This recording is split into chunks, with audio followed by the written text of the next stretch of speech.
जो शिक्षक और स्नातक एमएलसी के जो सीटें हैं उसके लिए भारतीय जनता पार्टी बहुत ही लंबे समय से तैयारी की है।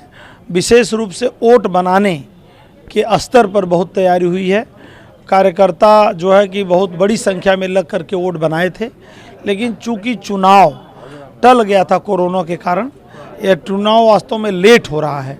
तो चूंकि हमने वोट बनाया है, कार्यकर्ता लगे हुए थे, इसलिए स्वाभाविक रूप से कि इसमें हमारी जीत होगी। और मैं एक बात जोड़ना चाहूँगा आपके प्रश्न को ध्यान में रखते हुए कि चाहे उत्तर प्रदेश में एमएलसी शिक्षक का चुनाव हो, स्नातक का हो, या आने वाला समय में पंचायतों का, कोई भी चुनाव भारतीय जनता पार्टी बहुत गंभीरता से ले रही है।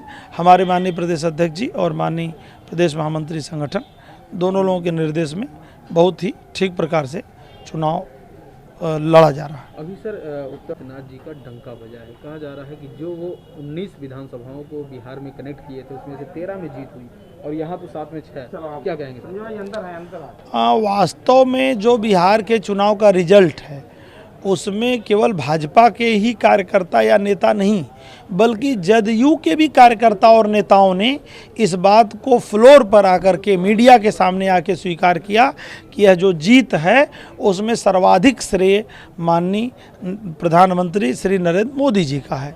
और निश्चित रूप से आज जो है कि नरेंद्र मोदी जी जिस भी प्रदेश में जाते हैं, और उत्तर प्रदेश के उपचुनाव में या किसी भी प्रदेश के उपचुनाव में नहीं गए, वहाँ भी उनका नाम और उनका काम वह जो है कि बोलता है। तो इसमें कोई दो राय नहीं है कि मोदी जी के काम के कारण, मोदी जी के नाम के कारण, मोदी जी के व्यक्तित्व के कारण, मोदी जी का जो संवेदनशील चेहरा है, जो उनका विकासवादी चेहरा है, उसके नाम पर भारतीय जनता पार्टी पूरे देश में कहीं भी चुनाव, चाहे नॉर्थ ईस्ट हो चाहे साउथ इंडिया हो, सब जगह माननीय मोदी जी के काम और उनके नाम पर वोट मिलता है। मेरा सवाल यूथ लेके जहां वो विधानसभा में रैलियों को संबोधित किए हैं, वहां भी ज़्यादा संख्या में योगी जी ने सीट निकाली। हाँ, बिल्कुल, आपकी बात बहुत ही अच्छी है, सही बात आपने कहा है कि योगी जी चाहे वो नॉर्थ ईस्ट में गए थे प्रचार में, वहाँ भी उन सीटों पर भी प्रभाव पड़ा, बिहार में गए थे वहाँ भी पड़ा।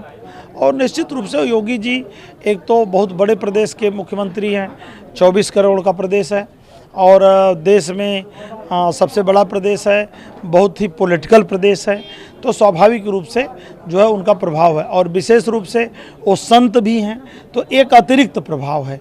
मुख्यमंत्री, बड़े प्रदेश का मुख्यमंत्री, एक ईमानदार मुख्यमंत्री, परिश्रमी मुख्यमंत्री, सफल मुख्यमंत्री के साथ साथ जो उनका वेश है, जो उनकी वेशभूषा, जो उनका संत होना है, यह भी एक अतिरिक्त प्रभाव डालता है। तो स्वाभाविक रूप से योगी जी का भी प्रभाव जहाँ जाते हैं वहाँ पड़ता है।